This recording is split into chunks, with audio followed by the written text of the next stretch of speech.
MSME YouTube ચેનલમાં હું તમારું હાર્દિક સ્વાગત કરું છું।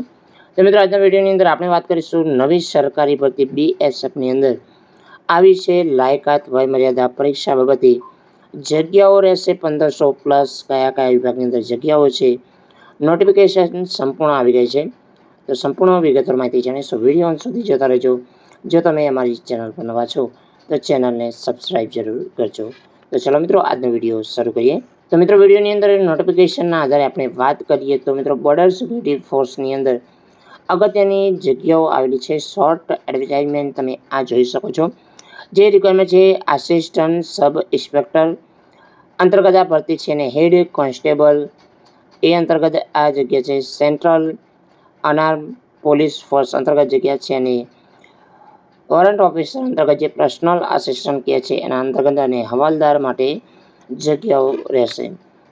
તો મિત્રો વધુ માહિતી માટે જે હેલ્પલાઇન નંબર આપેલો છે, સાથે મિત્રો અરજી કરવાની છેલ્લી તારીખ જે રહેશે 8/7/2024। અરજી કરવાનું શરૂ થશે 9/6/2024થી આની અંદર અરજી કરવાનું શરૂ થશે।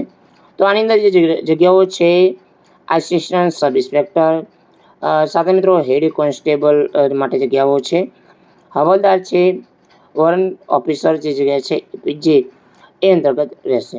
તો આની અંદર જે પણ મિત્રો અરજી કરવાની છે જે ઓફિશિયલ બીએસએફનું પોર્ટલ છે એ અંતર્ગત રહેશે। ફોર્સ પોસ્ટ અંતર્ગત જે કેટેગરી વેકન્સી જે અંતર્ગત રહેશે।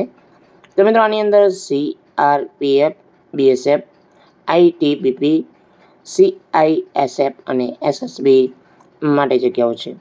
તો આની અંદર જે જગ્યાઓ છે એના અંતર્ગત જાણીએ તો સીઆરપીએફ અંતર્ગત મેલ ફિમેલ માટે 21 જગ્યાઓ છે, બીએસએફની અંદર મેલ ફિમેલ માટે 17 છે, આઈટીબીપીની અંદર મેલ ફિમેલ માટે 56 જગ્યાઓ છે, સીઆઈએસએફની અંદર મેલ ફિમેલની અંદર 146 છે અને એસએસબીની અંદર મેલ ફિમેલ માટે 3 જગ્યાઓ રહેશે। સાથે મિત્રો હેડ કોન્સ્ટેબલની અંદર જે જગ્યાઓ છે અને હવાલદાર ક્લર્ક માટે જગ્યાઓ છે। સીઆરપીએફની અંદર 282 મેલ ફિમેલ માટે, બીએસએફની અંદર 302 મેલ ફિમેલ માટે, આઈટીબીપીની અંદર છે 163 મેલ ફિમેલ માટે, સીઆઈએસએફની અંદર 496 મેલ ફિમેલ માટે, એસએસબીની અંદર છે 5 જગ્યાઓ છે અને મિત્રો એઆરની અંદર છે 35 જગ્યાઓ રહેશે।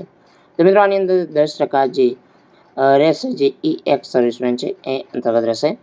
તો મિત્રો આની અંદર જે પણ મિત્રો અરજી કરવા માગતા હોય એ મિત્રો ઓનલાઈન અરજી કરવાની છે, જે આપણે વાત કરીએ 8/7/2024 સુધી તમારે ઓનલાઈન અરજી કરવાની રહેશે। તો મિત્રો આ જે વેબસાઇટ છે એ અંતર્ગત તમારે વેબસાઇટના રિગાર્ડિંગ તમારે અરજી કરવાની રહેશે, જે 8/7/2024 સુધી। તો આ તે સંપૂર્ણ માહિતી।